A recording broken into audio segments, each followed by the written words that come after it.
I find it really discouraging that we have a lot of people who are still committed to one or two party without truly seeing just what's happening. But what now encourages me is I am now seeing a slight move away where people are realizing that the two parties are acting in unison really for the same goals, being paid by the same people and only working for the interest of a very few.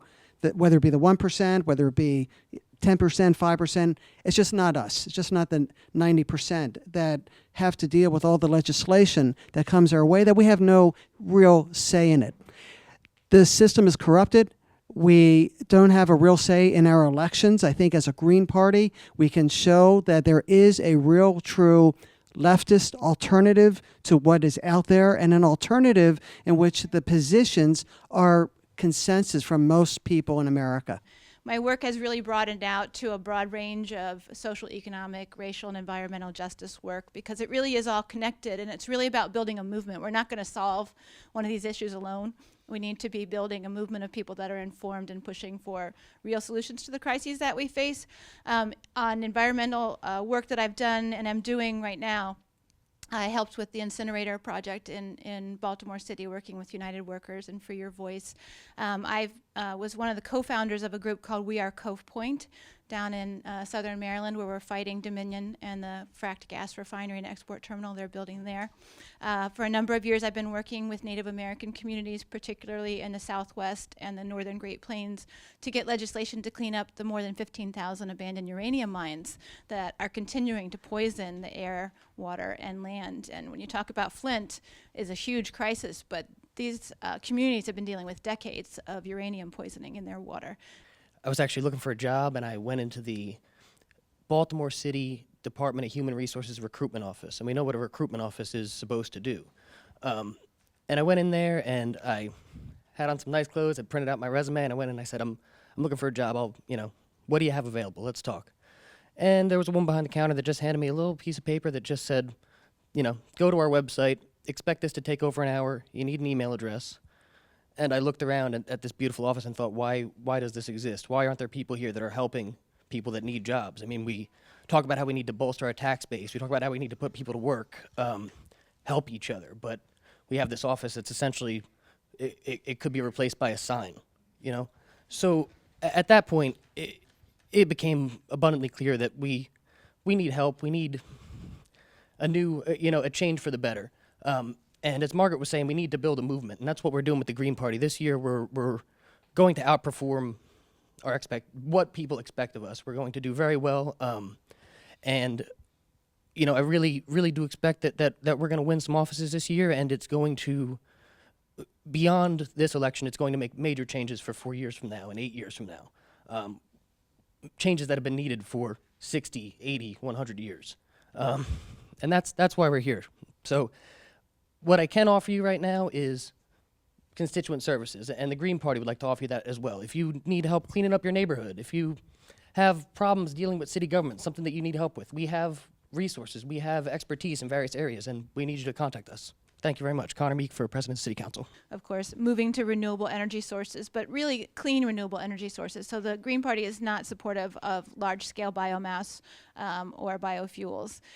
We also are anti-nuclear. We believe in environmental justice and preventing environmental racism, so that when we put in new energy, we have to be respectful of the communities that it goes into. Grassroots democracy is a basic fundamental part of our platform, and so we believe in creating democratized or decentralized types of energy structures so that communities have input and benefit from those structures as well. And recognizing all of the other pieces that are connected, like changing our food system, having a national policy for dealing with water, which is already in crisis, and we need to be preparing now for how to make sure that we can meet our needs. Clean transit and building efficiency and these types of things. Personally, we are seeing it every day, whether it be the climate as we have now, the weather we are seeing.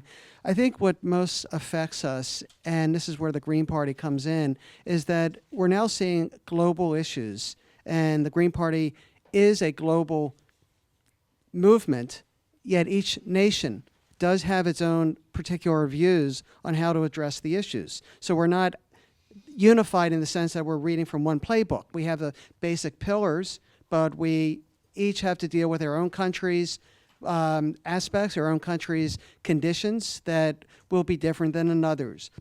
I think it's really important that one of the fundamental aspects of Green Party is that we are a grassroots organization. And every problem that we have that are environmentally created, the problems, it is us, the people here in the States and other countries, to address these issues directly and to confront those power, the agents of power, whether it be the corporations or the legislators that are working against the interests of the people. And I think that's where we as a Green Party are united internationally in seeing that it is the people who can only take on climate change and not corporations and not the government.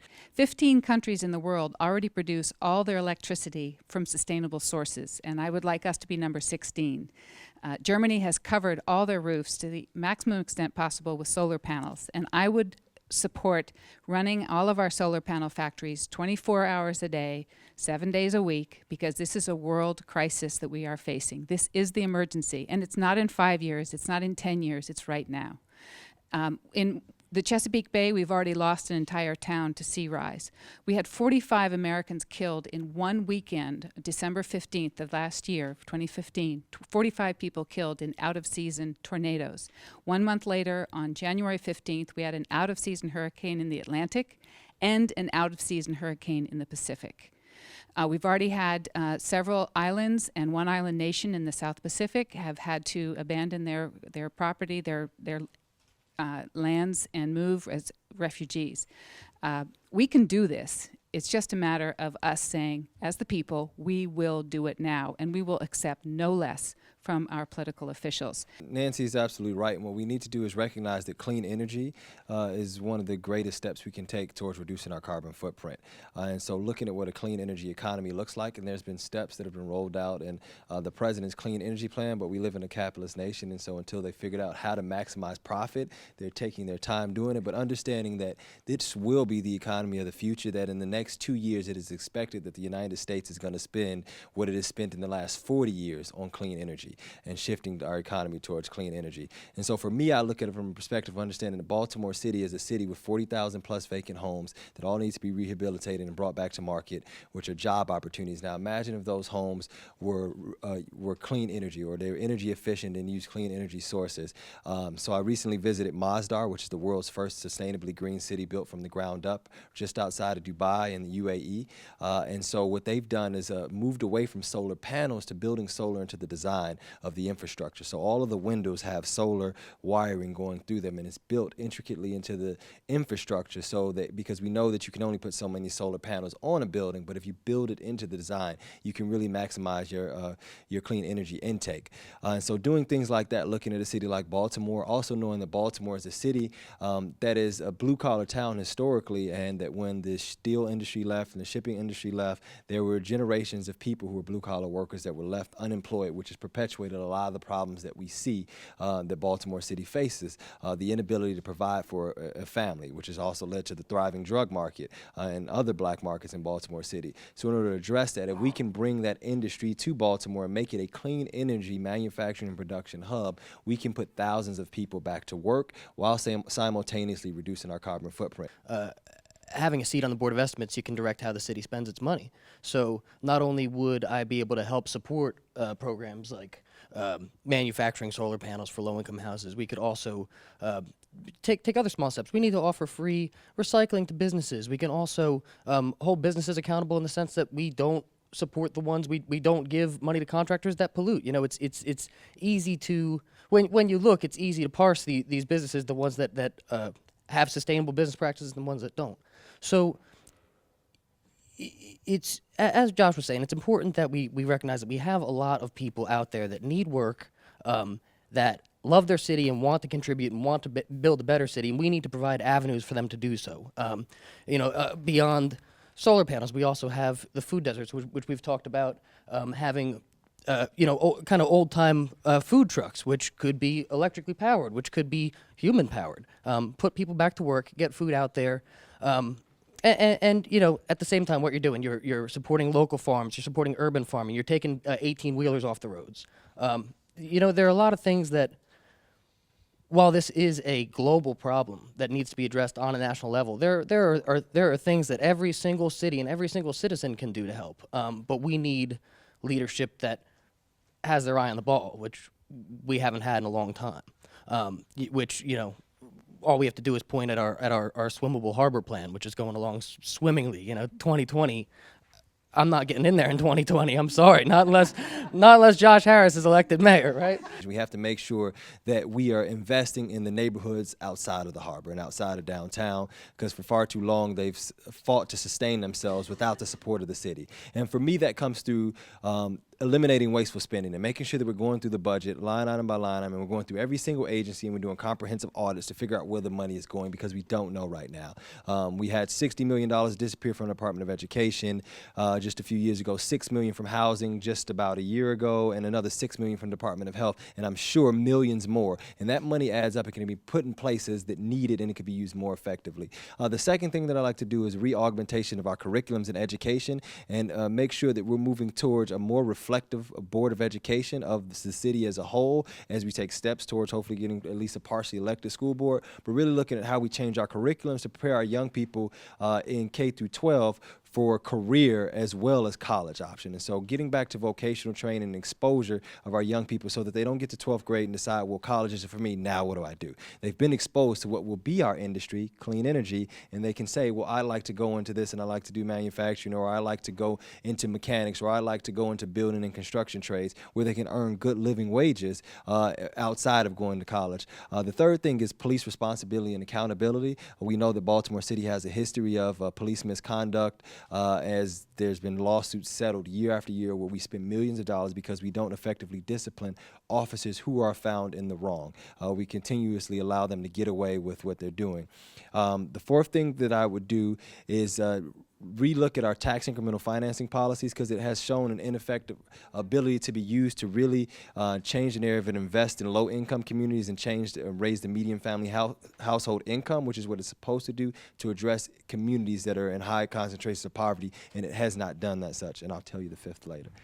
The Green Party is the only political party in the United States where the candidates must sign a written pledge that we will never accept a penny from corporations, PACs, or unions.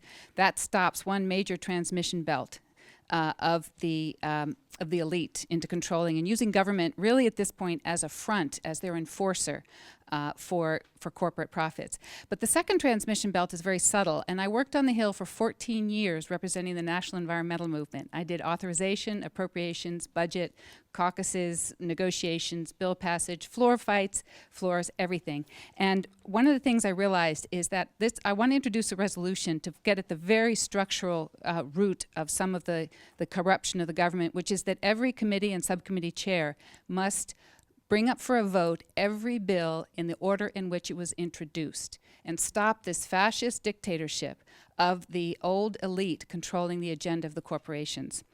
Second, I would stop all subsidies for fossil fuel and nuclear power, including the Department of Energy, pre-manufacturing of nuclear fuel cells, and set a national goal of 100% renewable electricity by 2020 and 100% overall by 2030 renewable. Third, I would empower half the human race to choose when to have a child. We have seen magnificent progress the last 60 years with women gaining control over the reproduction. Women have 12 good modern methods. Men have none. With $400 million, a drop in the bucket, research right now can bring 6 methods to men to choose when to have a child. And I think having families start when both parents are ready and willing to bring up that child is a win-win-win-win-win-win on so many issues. Next is reintroducing the estate and capital gains tax, which will be used to fund 100% community college across the country. And last, start to reduce the defense budget with a 10% per year reduction. I'm a member of Jewish Voices for Peace, and I take an anti-Zionist point of view. We need to have a much balanced approach to the whole issue of Palestine. For legislation, I would fully adopt Jill Stein's Green New Deal. I would call for a special investigation. We also are oversight. So I would call for a special investigation on the two biggest threats to our environment, being Nestle's and Monsanto. Nestle's for its siphoning of water, and for Monsanto for everything, for destroying our life and environment. I would have legislation to ban all water siphoning by corporations during crisis. I would ban Monsanto products that adversely affect our food supply, from pesticides to GMOs. I would promote vegetarianism through education. I think if we stop using paper for 1 year, we save 8 trees. If we stop eating beef for a year, we save 3,500 trees. I think we should end factory farming, and the level of water pollution coming from these factory farms that kill fish and wildlife and hurting human health is enormous. The climate crisis is the ticking clock that really drives everything. And so working with Dr. Jill Stein and others on the climate mobilization, I've signed the climate mobilization pledge. Many of you may be familiar with that pledge, but really I think it was George that said about really a full-scale mobilization to move rapidly to renewable energy sources and deal with other associated issues such as food production, transit, building efficiency, those kinds of things. I was the first person to sign on to the Bank Whistleblowers United 19-point plan for holding Wall Street accountable using existing law. There's a lot of concern that I have over the fraud that's going on right now, which is creating an unstable economy for us and putting us at risk of another crisis. And so working with DOJ to enforce that law.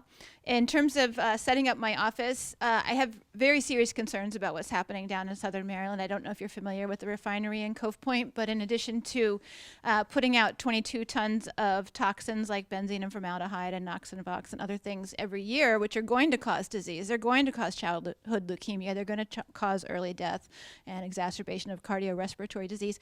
They also have the risk of explosion or catastrophic event, which will kill hundreds, if not thousands. It's being put in a densely populated area. So I've been working very closely with them and fighting the Federal Energy Regulatory Commission, the FERC, which is I'm actually part of the Beyond Extreme Energy Coalition. We'll be down there this whole week protesting the FERC because they are financed by the oil and gas industry and they serve them very well. We need to really look into that and change their whole mission. They need to be about moving us. If they're going to continue to exist, they need to be part of the new energy economy, have that as their mission. As a physician and one who's fought for a long time for single-payer health care, I will be introducing the Senate version of H.R. 676, the Expanded and Improved Medicare for All Act. It's a national health insurance that will get at the root of the health care crisis that we have. Okay, thanks. This is a really, really big problem. My congressional 8th district was the subject of a New York Times article a few weeks ago that it's the most expensive congressional race in American history. One of the candidates alone spent $10 million. The winning candidate, who was the grassroots candidate in the Democratic primary, spent $2 million. That was the inexpensive campaign. I raised $1,800 and I won my primary with a landslide, and I'm very pleased with that. That's a good example, I think, of ability to communicate. But the key is that right now, the people we want to communicate with are those who are already reachable for free, and that's through social media. The fact is that most people who are perhaps 30 to 35 and under, the millennials, just don't read the New York Times and the mainstream media. And people over 35 know better than that because they've been reading it for a long time and they know it doesn't really tell the whole story. So when you want real news, you go to other sources. And those, what? Yes, real news, like this wonderful broadcast company.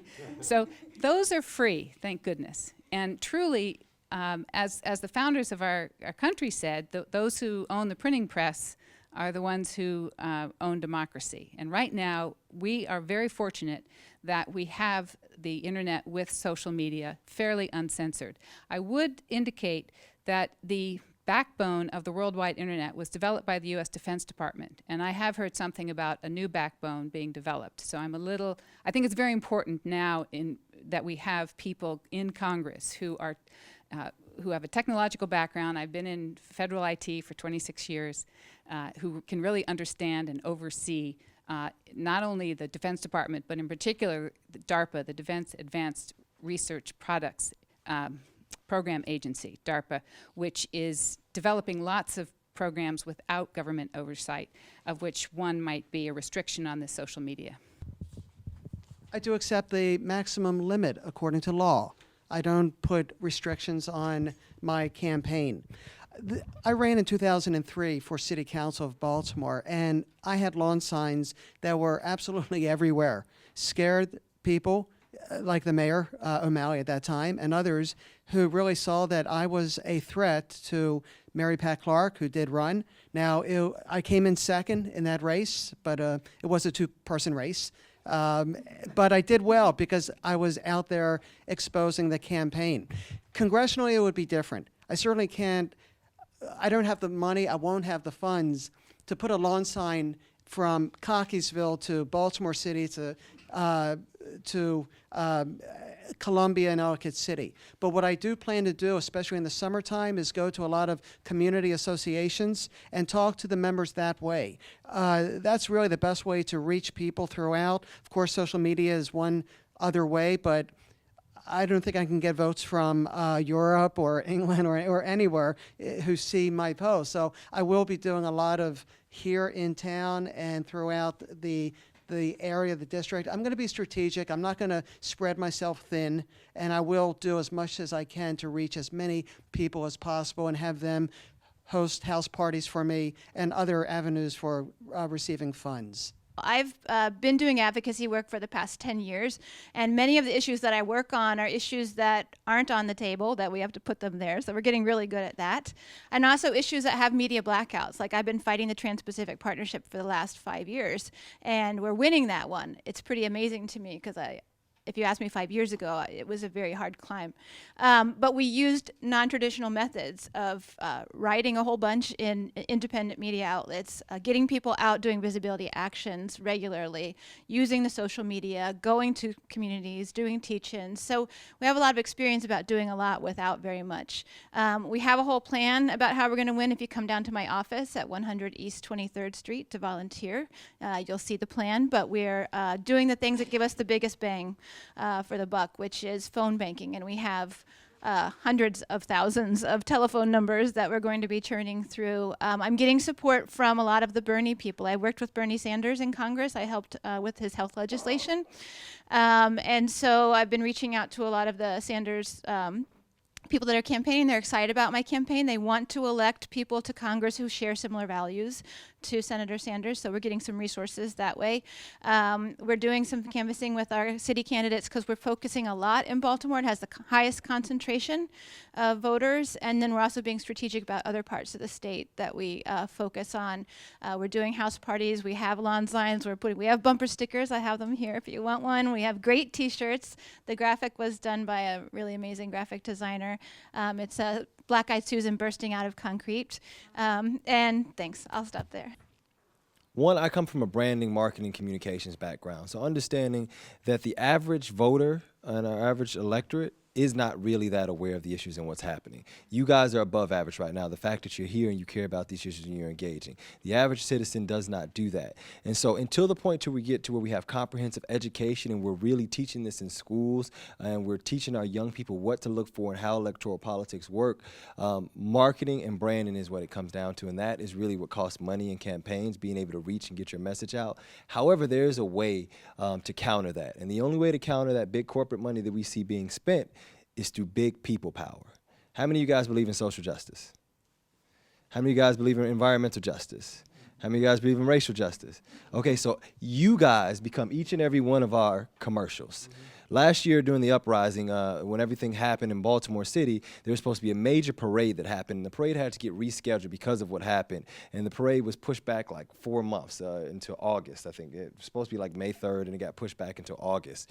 And so not a single email was sent out about that rescheduling of it and what the date was. Not a single flyer was printed, but yet we had about 6,000 people that showed up to the parade the day of. So what that said to me is that the best way to get word out is still word of mouth. And so if you guys like and really believe in these values that you hear us talking about, you have to help us do that.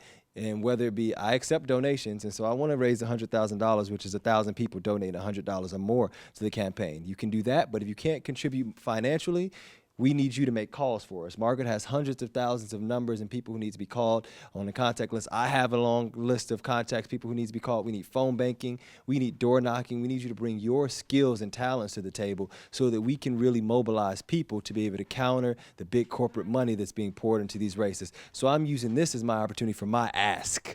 If you care about these things, pick a candidate up here and support their campaign, whether it be financially or volunteering.